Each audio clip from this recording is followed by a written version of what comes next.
think Poch really wants to go back to the Prem? It's a fucking gauntlet in there. People were asking for Arteta out.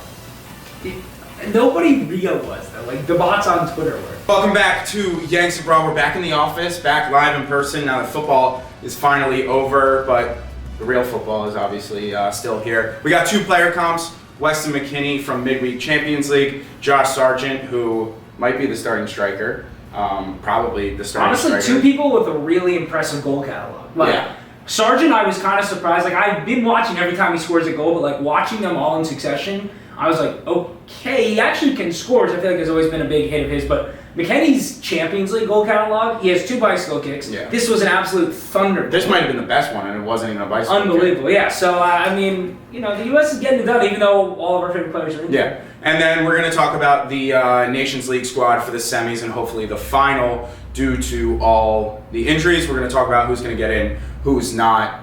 The core squad is kind of still there, but the fringe is where things get pretty interesting. Trying to score goals could be interesting. For sure. But starting with Weston McKennie's performance midweek, he played the 10, which I kind of want to talk about further of could that be something that he does for the U.S.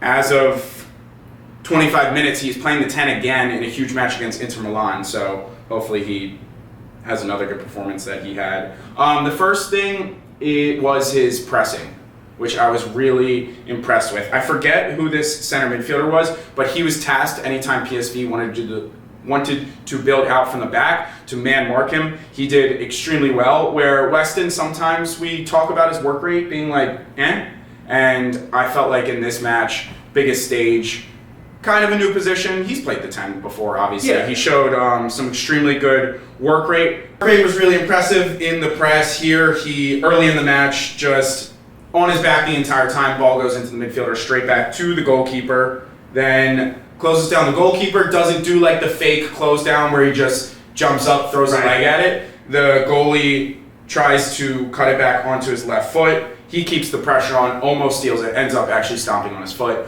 But nonetheless, just good work rate and good pressing from Weston from the start of the match. I mean, it's insane. This is a player who has played left back, left wing back, right wing back, all in the last 2 months, and now he's playing as a 10. Yeah. More good work rate from him came just 4 minutes later. They kind of break the press a little bit. This, I think right back is taking it up the wing. Richie Ledesma. Is it? Mm-hmm. Closes him down well, forces him to play the ball inside. The left back or left center back, whatever it may be, closes the pass down, and then a lot of people, like you've kind of done your job, right? You force the pass, you let him run on. Weston runs with him. He started. This is probably a 60-yard run. Literally. Against a real true wing back. Yeah. Like, this is not a right back. This is a winger who's been converted to right back with death's injury. And follows the run. No, I'm not.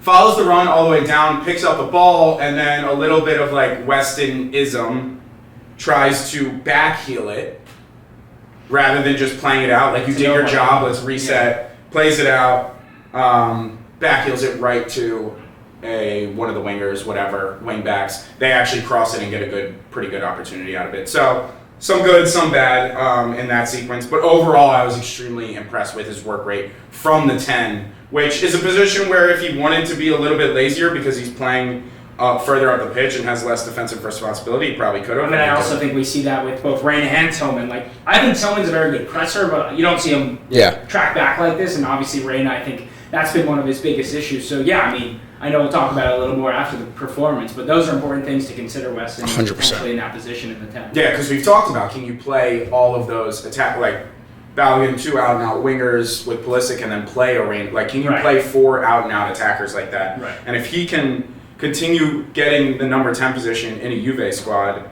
who knows what that'll translate to for the U.S. Here, drifts out wide, gets I think a back heel from Douglas Luiz here, plays a brilliant cross in. Nico Gonzalez gets up extremely well. Could have been an assist, but a really good ball and headed right to the goalkeeper, but just good distribution. I mean, look where Weston's been so far in this match. He's been, as far as inside their 6 pressing, he's been inside his own box defending, and now he's been out on the right wing throwing crosses. I mean, this is a true all over the pitch performance. And you teed me up perfectly because we're going to talk more about his constant movement. Right. Here, as I'm watching this, he is going, in my assumption, come get the ball, play it out to Weah, and kind of just recycle. But I don't know who this right winger is, actually. It's not Gonzalez?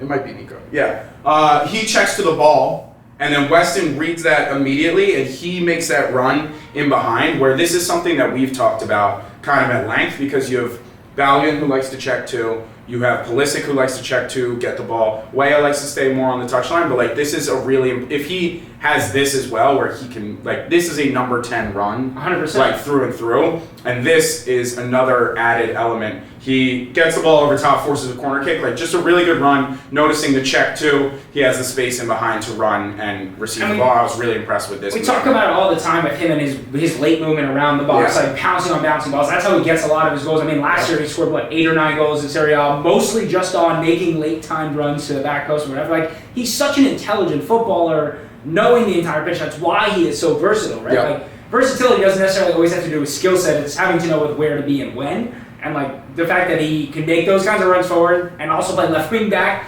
and do it all in the same match, it's really it's fascinating. I mean, it's honestly one of the things where I feel like the difference in soccer programs here versus the EU, like, he played everywhere probably as an academy. Like, growing up in the US, there isn't as much of a defined role, I feel like, whereas in the UK or EU, like, you're pretty quickly identified at a position. Right. I think it's really helped Weston in his adaptation, especially in Italy. Yeah. I mean, we'll get to it, and the performance was obviously headlined by the insane goal, but it was one of the most complete performances that I've seen from him. I mean, and the manager mentioned it in the post-game press conference. Yep. Next, we get to the goal. Honestly, didn't do much here, but this is what he does. He stays in and around the box, and he stays active. This is just a bouncing ball that Juve wins, bounces down to Weston, and if you haven't seen this goal, go watch it. I mean, absolute screamer. Goalie had literally no chance. Puts him up 1-0. Like, technique. It's a great screenshot. Look at Weah. Look at Douglas Luiz. They're all in shock. It was honestly hard to get screenshots because the ball went into the goal so quickly. But yeah, overall, just an insane finish. Who is that? Who's with, like, crouching, looking back at Weston in disbelief? That's Colomwani. Colomwani, yeah. He's literally in disbelief. He's just like hands on hips. Yeah. A brilliant finish. Again, if you haven't watched it, go watch it. 2 more passages play. He did get hooked in the 68th, so not much to show once we get to the second half. This is still in the first half, though. Again, just more, I would say, energy and physicality and good work rate from him. This is a ball that, anticipation. The ball's in the air. PSV wins it. It's a header. Drops down in between the two. He kicks it up. Shoves off this defender. Ball's in the air. 1 touch to Nico. Plays it back to Douglas Luiz, and they're out the other way. Then finally, his last piece of action. This I actually saw a few times, only highlighted it once, but again, 10 is a very different position than the 8. These pockets where he's picking it up and it needs to be a 1 touch, like, he knows this is a bouncing ball coming into him. He needs to know. This was just a very faint touch, and he did this a lot with back to goal, 1 touch play. Just 1 touch off his foot into Colomwani. Again, did it put him in probably the best position? Maybe not, but it was straight into his feet. If Colomwani is a better hold-up player, they probably make something of it. Yeah, I mean, I kind of would have rather maybe see him lay it off to Vlahovic there, who's like just about to pop into space.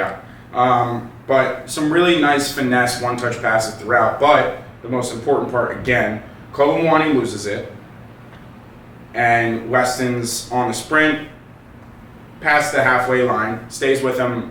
I mean, it's obviously harder to run with the ball than without. But catches up to him, forces them to play it out wide. Juve gets back in defense and kills off a potential counterattack. 100%. So, yeah, overall, just a really good performance in kind of all facets of the game. He could have had an assist with that cross. He had the goal, pressing and getting back in defense. Just a very complete performance from Weston. And, as you said, the quote from Thiago Motta after the game, it's impossible to leave him on the bench. He's such a special player. I mean, from a player who was almost frozen out and they brought in 3 different midfielders to be impossible not to start, like, that's about as impressive as he 100%. I mean, he's kept Douglas Luiz out of the side. He's kept Thuram out of the side. I mean, he's really been excellent. I mean, they sold, who'd they just sell? They sold, not Frattesi.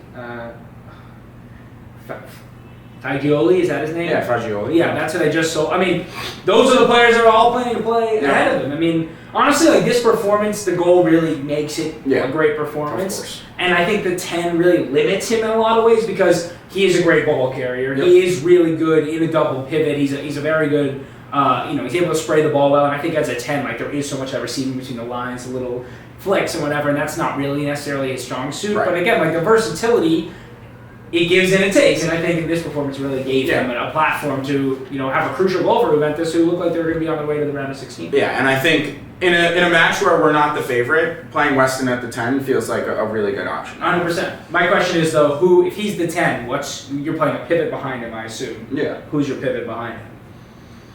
Adams has to be in it right now. Yeah, I would agree. Probably Adams. That's a good question. Maybe Cardoso? I don't know. That's kind of limiting in the way. Yeah, I don't know if that offers enough. Yeah. I think you need a ball carrier. Maybe Musa, but... Yeah, you could do Musa, Adams. But then you're playing Weah. Theoretically, one of our 9s is fit, but not in March and Pulisic. Correct. Yeah, you just need a ball carrier alongside. No, by the way, Weah played right back here. He's playing right back again in 15 minutes. Right back recently. He looked fantastic in this match. I was watching it and I was almost like, should I be doing both? But there were so many good moments from Weston. But yeah, I mean, you know how I feel about Weah. He continues to impress. I mean, it's funny he's playing right back right now for Juventus. I mean, when we talk about the squad in a little bit, there's no argument he might start at striker. 100%. So 100%. These 2 guys, like, it's kind of unbelievable that they're just really all over the place with where they are playing, and they're crucial to the United States 11. They're crucial to Juventus' 11. Unfortunately, Juventus not having the world's best season. Yeah. But nonetheless, I mean, neither is AC Milan. No, that's for sure. All right. Well, on to who potentially might be. I mean, he's earned the right to have the starting job. I feel like through Josh Sargent. Yeah, Josh Sargent. I mean, honestly, we're gonna play a little comp here. Shout out to JM Scout who has this one on YouTube. Go hit his subscribe button as well while you're there after hitting our subscribe button to see more of his work. But Josh Sargent, I mean, he has scored more goals than any championship player since he joined Norwich City in 2022. Wow. I mean, who's also, Brendan Aronson is also cooking. And Paxton is also cooking. Yeah. I mean, we'll get to our squad again later, stick around, but those are 3 players who I think have to be in the squad. All right. But yeah, Josh Sargent. I mean, before we play this comp, I think it's worth talking about Josh Sargent a little bit as a player because he broke onto the scene, obviously, at a really young age. Yep. Like, there were really high expectations for him, as all Americans at 18, when they make a first-team appearance in any big league, you get a big expectation. But I think the biggest issue has always been what we see for club and what we see for the U.S. don't usually line up. Yep. But after watching a little bit more Josh, has he grown? I think what's more impressive is his growth as a finisher. I still think there's a lot of the same limitations we've seen, like where is the link-up play? Yeah. Can he actually rotate the way that we like to rotate? Like when Pulisic comes middle, can he go left the way Balogun likes to? Yeah. If he's not going to do that, can he be peppy and be a massive physical threat and link up with the midfield? I don't know. So let's watch a little bit of this comp, just so we can talk about it, and you can tell me what you think as well, having seen this with fresh eyes. Yep. But here's Josh Sargent. I'll read a little bit about what I wrote. Is this the entire season comp? This is 2024 as a season. Got it. He also has scored 3 goals since coming back from injury. He scored on February 1st, 8th, and this past weekend. But honestly, one of the most surprising things about this entire comp is I'm not sure I was aware quite how good he is in the air. So many of these goals, his leaping ability is like pretty top notch. And the other thing I want you to watch a lot in this comp is it seems to be his new trademark finish is this bouncing finish where he hits it into the ground. And I think for Josh, a lot of the time, we really are let down by his ball striking. This is actually a fantastic goal. But his ball striking is a little bit suspect. And I think he's kind of like figured out a way to make up for that by that's just what that's awful. I think he's made up for it by deciding that if he hits the ball into the ground, he can get away with a little bit worse ball striking. But as you've seen those last couple of things, his first touch is still really leaves a lot to be desired, in my opinion. Like these types of things, like he's not getting away with that necessarily, but like that's very well done. That's very well done. And the championship, center backs are as strong as pretty much anywhere in the world. It's a very, very physical league. So the technical quality's not as high. Like I don't think his first touch there was nearly good enough. I don't think you're going to get, I mean, I'm not thrilled by that action. Like, that's probably not happening. That's not a first touch. I mean, we're early into it, but I think we've talked about this, is like, this is his ceiling, we feel like, is a great championship player. Like, nothing I've seen, the finishes that we saw early were, like you said, he's grown as a finisher, but, again, you need to be a more complete player. So I guess that leads to how you feel about him in the U.S. team. Well, my biggest worry really is his link-up play because I think both Balogun and Pepe really are great at it. I mean, that's a great header. Yeah, that's right. His heading is not just a leaping ability. He's really, really good at putting it into the corner. So many of these headers you're going to see hit the post and go in.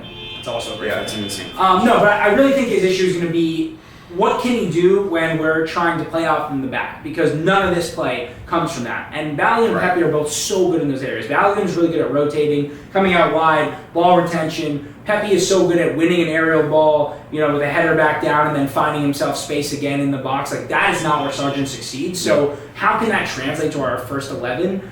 I only think it can really work if Pulisic's the 10. I don't think it can work with Pulisic out on the left wing. And I don't expect this to be how it happens, but he needs someone who's going to be able to sit in right beneath him because, I don't see him do that a lot. Where he's able to hold up the ball and then play a man forward. It's a lot of winning the ball and then playing backwards or playing sideways or trying to dribble through on his own, and I don't think that will work with our setup.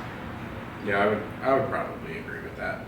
But, I mean, like, it's great to have competitive matches left, but I think I'd rather see, like, winning the Nations League isn't going to change anybody's life. Like, I think I'd rather see him get a chance at the number. Because, like, Weah, he's realistically never starting for us at the strike. No, I mean, Sargent will be the number 9 for us in March. There's no doubt. I mean, I don't see how anyone else could be. We don't have Haji. Haji still has a long-term injury. Yeah, crazy. Pepe is out for the rest of the season. Balogun, we have a whole other conversation about because Mika Biereth has scored 2 hat-tricks for them since they signed him in January in 4 matches. So he's going to have to go find a new home, even when he does get back. Josh Sargent is not only the only fit number 9, but he's like the only number 9 who starts for his team. Yeah, outside of Ojimang, but they're not even playing. Yeah. I mean, I've seen a lot of talk about Ojimang making the squad. I don't have him in my squad for March. Okay. I don't know. I don't see a guy who hasn't played a competitive match in 5 months getting his first Pochettino call-up. I know he was in the January side, but... Yeah. I think that's the only reason I think he probably will get in the squad is obviously 1 injury, and then 2 because he played, like, so well in the... Not that those were important matches by any stretch of the imagination, but they have to mean something if you play well, I feel like. Definitely. No, I mean, the other big thing with Sargent being the number 9 potentially in March is, like, there's a chance he's going to have to be the number 9 in the Gold Cup. Right. Like, it's not clear with these injuries that Pepe is playing in June. My guess would be he's not. They've already ruled him out for the season for PSV, which ends at the end of May. Right. So, I mean, unless he's getting fit in 2 weeks. Right, if there's no chance he can play in May, I would agree. Right, okay, so then let's see. Balogun, I don't know, he had shoulder surgery, he's supposed to be back in March or April. I'd imagine. Okay, you would hope, but again, this is a player who may not be playing a lot between now and then. That leaves Ojimang will be in the middle of his MLS season. I don't think they pause the season for the Gold Cup, do they? I don't think they do. They can't pause the season for a month. Yeah, I would be shocked. Okay, so that's why they're getting it onto. That's why they need to get it onto the regular season schedule. Yeah, no, I know. Of the rest of the world. Basically, my only worry for Josh Sargent, really, I mean, there's plenty of worries. The fact that he's never done it well for the U.S. men's national team, the fact that he's not really the kind of striker that we usually play with, but all of those limitations, that puts so much pressure on him to be super clinical in front of goal. Like, there's not going to be any room for mistake in front of goal if he's going to have an impact. Right, like Pepe provides so much else that when he missed a couple chances, it was like, all right, well, he creates so many others. Balogun, he does so well to get out wide and to do a whole bunch of other things, and he scores so many goals from not easy goal scoring positions, right? He's a really big, outdoing his XG kind of player, Right. whereas like Sargent is going to score in and around the box, tap in. No, and that looks like some very efficient poaching which is a very good I think thing he's to become have. very efficient at that, where like I think for years he was not an efficient poacher, and that was really frustrating. It's like he's not offering anything to pick up, So and then like if if he's not being clinical, that's an issue. I mean, adding the clinicality, and he's an aerial threat in the box, but he's not an aerial threat on long balls. Right. So, which doesn't help much in the hold-up. Does not help much in the hold-up play. It puts a lot of pressure on everybody else. And I think if Musa's really our right wing, which it seems like he is, and not Weah, then your attack becomes super, super limited. Yeah. So, I don't know. I mean, Josh Sargent is going to be the number 9 when we face Panama on March 20th if he's not injured, but I don't know. I don't know if it's a good thing or a bad thing, even though he's in great form. I mean, he's been in great form for a year, and he started for us in the Copa America in a match last season, and he was terrible. He did? I think he did. Are you sure? Did he not start or whatever? He came on, we were chasing a game, and he was off. Okay, yeah. Maybe he might have started. I just maybe I blocked that out of my memory. Wouldn't we all? Yeah. All right, so let's move on to Let's our squads. We believe it's a 23-man squad for the Nations League. I think you can call more to camp, but I think the actual squad is 23. But we're going to name our 23. Yeah. I think we may not even have the same goalkeepers. Who are your 3 goalkeepers? Because I was reading a lot, and I was surprised. I was reading a bunch, and Horvath just made some penalty stops that it doesn't matter. Because Turner's gonna start. No one's He's taking been good in the few matches he's played for no one's taking that from him. So I had Schulte and Steffen. I have Schulte and Horvath. Okay. So I had Turner, Schulte, and then I had Steffen or Horvath was on my list. It seems like Schulte's becoming number 2. No, I agree. Any part do you think Diego coaching will be there? I saw what I was reading is it would be crazy. Hold out hope that potentially he becomes something, but no. For now, I just it's not even worth spending much time on the goalkeepers. No, Matt Turner is the number 1. How many defenders did you bring? 2, 4, 6, 7. I brought 7. Okay. Go. Scally. Yep. Chris Richards. Yep. Tim Ream. Yep. Mark McKenzie. Yep. Anthony Robinson. Yes. Cameron Carter-Vickers. Yes. Christopher Lund. You brought Lund. I just felt like Trusty is... My issue was we're not bringing a single other true fullback. I don't think we'll do that.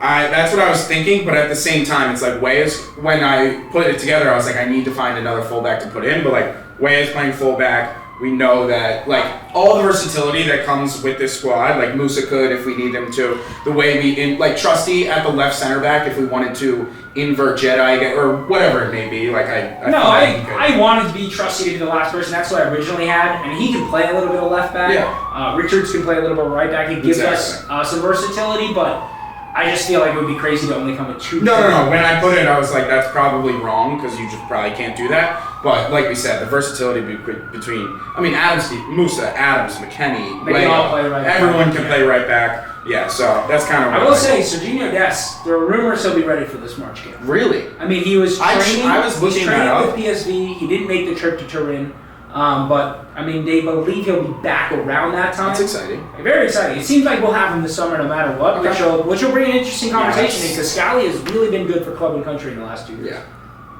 All right, midfielders. How many did you bring? 2, 4, 6, 7. But some of my attackers are technically midfielders. Okay. Tyler Adams. Yep. Johnny Cardoso. Yes. Tanner Tessel. Yes. Weston Mckennie. What? You didn't bring Weston. I forgot to write McKennie down. So you have to remove somebody. Clearly, I already thought he was in. I did his comp and just didn't write his name down. Gio Reyna. Wait. Oh, I know what happened. I wrote McKenzie. No, I wrote McKenzie in for defense, and then I wrote McKinney, and it auto-corrected to McKenzie, so I just deleted it. I was I don't need 2 McKenzies. Yeah, true. Gio Reyna. I had him an attacker, but yeah. Okay, Yunus Musa. Yes. And I had Gio Busio as my last. So did I. So Aiden Morris is who I had, but I wouldn't have him if McKennie's on the list. Yeah. So then we had this exact same. Up to this point, except you have because you have somebody. You have Reyna as an attacker. I put Aaron. I put Brendan as a midfielder. I put Brendan as an attacker. Yeah. It's the same concept. All right. Then attack.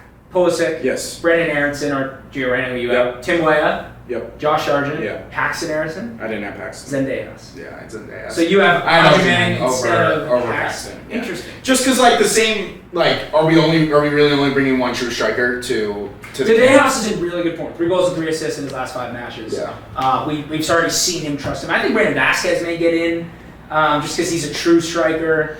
Right, that's why I have Aljamain. No, yeah, for sure. And Griffin Yao has been playing a lot. Just had an assist today. I think Griffin Yao could get in. Yeah. But I mean, our injury list is insane. Balogun, Tillman, Pepe, Serginho Dest, Haji Wright, Kevin Paredes, Caleb Wiley, and both James Sands and John Tolkien have got injured since moving to the Bundesliga. Sands looks like a season-ending injury. Really? Tolkien is a thigh injury that was announced yesterday. They're not sure. So I think if Tolkien is not injured, I think he'll get in over Christopher Lund. But Agreed. I think they'll definitely bring another fullback. Yeah, that's fair. Yeah, because at the same time, like, if Trusty's not gonna play in those center, like, you probably don't need to bring him, and you probably just won't cover for those. No, I mean, it's crazy to not bring Trusty, who is starting the Champions League against Bayern Munich. Yeah. And him and Carter Vickers literally play together every single match. And played well. Yeah, and Trusty had an assist this weekend in their match. So yeah, no, it's crazy not to include Trusty, and I think he's done everything he could be to get included. Yeah. Feels like the question will be in the next year or so, is Tim Ream getting phased out or not getting phased out? Because that's Trusty's. It'll be interesting. Yeah, it'll be interesting to see now. He's been not playing for such a long time at this camp. It'll be interesting to see how he fits in. Yeah. I mean, all right. Well, let's talk starting. Yeah, that's where I was going. So Turner. Yeah. Well, there's some absolute locks. Turner, Scally, Anthony Robinson, absolute locks. I think Richards is. He's been playing so consistently. I agree. I mean, he's also been playing really, really well for them. They're in really good form. So then it's either. I'd like to go Richards McKenzie against Panama. Yeah. I mean, they're just starting preseason, so in a month they'll have played some preseason Ream. I mean, he's not going to not put Ream in his first starting 11. So I guess it will be. But I want to see Richards and McKenzie because I think that could be the center back pairing of the World Cup. Yeah. Well, I mean, I haven't watched a Toulouse game since we were doing he made up a slight injury Okay. against last week. Then he got back into the squad this week but didn't start. Okay. So, I mean, I think he's healthy. Yeah. And then, again, for me, Adams has to start. He's in great form. See, this is interesting because I feel like Moose is going to start on the right. Yeah. So you have 3 midfielders you need to include. Yeah, I mean, I think it's probably Adams, McKennie, Reyna. You think Reyna gets a start? I don't know, he played like 8 minutes. Like he's just not playing, I know. But it's like, I'm just thinking from a standpoint of dynamics. Like, first of all, Tessman's barely playing. I can't imagine he's going to be starting. Yeah, he just got 88 minutes. I saw 2 weeks ago. Yeah, and then he will go like 3 matches without playing. Yeah. Then he'll play 6 minutes. The match he played in the Europa League 3 weeks ago, he did not play well at all. Yeah. The inconsistency that he's playing with has to be tough. I mean, could Busio start? I mean, he really likes Busio. He's really getting Busio. Also Cardoso, I feel like. But like Adams Cardoso doesn't work with Reyna. There's no dynamic there. You can't play a double pivot with Reyna, and I guess Musa if he's going to come in. But then what? You're going to stick Reyna out on the right? Maybe Pulisic goes. And it's like Scally's not like bombing. Yeah, right. The dynamics don't work there. And then you're talking about a number 9 who's not going to be involved at all really in the build-up play. So I don't know. I would like to just play Musa centrally and then have Pulisic charge his what way. we would like to do or what we think is going to happen. Like Pochettino's going to play Musa on the right. He has every single. I know. I think it's ridiculous. All right, so maybe it's Musa, Pulisic, Weah. Yeah. Okay. Yeah, I like that. And then Weah's on the left. Yeah. I think that's what it is. All right. But then it's Adams and McKennie. Right. Adams, McKennie, Pulisic, Weah, Musa, Sargent. I mean, we're playing Panama. No, I think that's the 11. Right? I think that's a really good 11. It's crazy because we've spoken so much about Cardoso and Tessman, and yet still we are sitting here. Well, no one could have predicted the way he's returning back to form. Back surgery. We were talking about him not being in the World Cup squad. Now he's a starter. I mean, I think it's credit to Iriola and what he's doing at Bournemouth. I mean, they're flying. And Adams has been good recruitment. I mean, Adams is a really good player. He's really grown so much as a player. He's not just like a break your leg kind of tackler. Yeah. He's really become more of a player. Yeah. All right, so that's the 11. Yeah. And then the last thing I wanted to talk about is some recruits that I think need to be done starting in March. Like, we need to start getting some of these young dual nationals to commit to the U.S. men's national team. But I don't know how we do that without getting them into squads. Because, like... Can't we put them into youth squads? Right, but, like, they're not officially tied to us until they play for us. But Noah Banks, who we've spoken about, the 18-year-old center back at Augsburg, he's U.S. and Germany. Nathaniel Brown, who's a left back at Frankfurt, 21 years old, U.S. and Germany as well, dual national. Heard of him. We could really use, obviously, a left back cover. Of course. Arnie Chase, who we've spoken a little about, the U.S., Japan, center back, Stuttgart, 20 years old. There's been rumors for months that he is going to commit to the U.S. Hasn't happened yet, Yeah. but like he's one that I feel very confident about. Him and Banks both. This may be a dumb question. They just decide to commit whenever, right? There's no like time it needs to happen. No, but usually you'll see it be like rumored, and then a squad will be announced where one of them's in the squad, and that's them like committing, because once they get minutes, they're tied. Yes. They're competitive. Yeah. And then finally, someone who I don't think we've really spoken about much, but recently I was watching a comp of him is Damian Downs, who's a striker at Stuttgart, who are in the 2 Bundesliga. But he's got 9 goals and 4 assists this season. Really, really tall, physical player. Very athletic. I mean, the technique has probably a little bit that we'd like to see improvement on, but 19 years old. yeah, we could See a German American? He is a German American. Yeah, a lot of German Americans. So I don't know. I think it's really important for Pochettino to show he can recruit, because that was what Berhalter was best at. Yeah. And to get Banks and Arnie Chase are 2 players who are playing consistently in the Bundesliga at center back at a very young age, in a position we're desperate for help in. Like, those are players that we need to get. It's funny because like there used to be no room, and now it's endless room. Yeah. In that spot. 100%. But yeah, I mean, we got 2 matches. Panama in the semifinal, and then winner of Canada Mexico in the final. Predictions? You feel confident that we'll get 2 wins? Definitely. I mean, Panama is giving us some trouble there. what was the last match we watched? I was like, this is the best performance. It was we went 3-0 Yeah. at home. Obviously Jamaica. before the January matches. But yeah, Yeah, no, we looked, I mean, last time out with this squad, with Poch, we looked fantastic. Again, a couple injuries, but still, as we said, a good enough squad to beat Panama. Like, we're at the point to where, I mean, I feel like we've been saying this for years now, but there's no excuses anymore, especially with Pochettino. I feel very confident. Last question for you. Yeah. Are you worried about the Pochettino returning to Tottenham rumors if Ange was to get sacked? One, Ange isn't getting sacked. What odds will you give me on Ange getting sacked next season? At the end of the season, I would say it's like plus 300. I'll take those odds. Yeah? Yeah.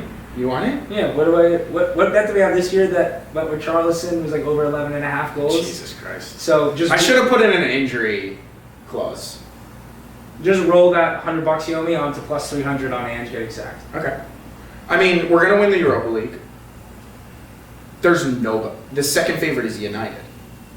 You barely scraped past United. That's not true. That's not true. We dominated them from start to finish, and we couldn't put them away. But their bench was literally all 16-year-olds. I understand. We're coming back from, like, we don't... Missing out on Christian Romero, who's our leader and best player, is tough. You haven't won a major trophy in decades. That's the conversation we're having? No, but like, The why are Tottenham you so confident this is the year you'll win the Europa League?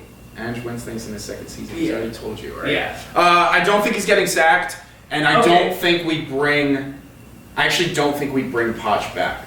Levy, So you're not worried at Levy all? and him don't have a good relationship. Well, very few people have a good relationship with Levy. Right, but... yeah, certainly. No, there's no chance of him coming back to Tottenham. If it was going to happen, it would have happened when we hired Ange. Well, he went to Chelsea. No, I know. Oh, okay. All right. No, there's just a lot of rumors. Wait, when did You he... hired Ange when the same summer that they hired Poch. Before, they hired Poch first? No, you hired Ange first. That's what I'm saying. I think, or it was pretty similar. Whatever. When it would have happened when... No, I understand. I mean, I'm just a little worried because, like, I think if you're Poch and you get a chance to get back into the Premier League, you maybe are like chomping at the bit. No, that doesn't worry you. That's always been my worry about getting a big coach to coach the U.S. is like that isn't a. I don't know. Do you think Poch really wants to go back to the Prem? It's a fucking gauntlet in there. People were asking for Arteta out. Nobody real was though. Like the bots on Twitter were. Like It's a tough world out there. it's a tough. Amarim's getting fucking crushed. And that's a job I don't take. They're the worst run club in the world. They are not going to break 50 points. people who want Ange out, like the scope of our squad, and then having to play Thursday, Sunday every week, like it's an impossible Well, task. that's the thing. There's nothing worse than being in the Europa League. Because if we had our full squad, it would be doable. He cannot rotate. I've sadly had to watch 5 consecutive years of Europa League. Yeah. No matter what you have, it is a lose-lose competition. It's unwatchable. You guys are finally hitting an injury crisis. It's nice. What's finally? We lost the title because of an injury crisis. No, that wasn't a crisis. You lost one player. We lost to Liebe. Rob Holding, who's played 0 minutes. It doesn't matter. That's not a crisis when you lose one player. Well, when you are now you have to try out Sterling and fucking. Raheem Sterling put in one of the worst performances I've ever seen anybody. Him and Son should pack it up and go to Saudi. Son can get so much money over there because they're trying to attack the Asian market. He wants to stay. It's so fucking annoying. You just signed into a contract. It's idiotic. Yeah. All right. Anyways, you guys don't need to hear about that. Hit the subscribe button, hit the like button, and we will be back next week. But for live streams for the Nations League game, so make sure you don't. That's in a month. I just want them to be prepared. Okay. Put in their schedules. It's in my schedule. I said we'll be back next week, but in a month we get to watch together. It's very exciting. Yeah. And then we get a month of football this summer. All right. Very exciting. All right. We'll see you guys next time. Peace.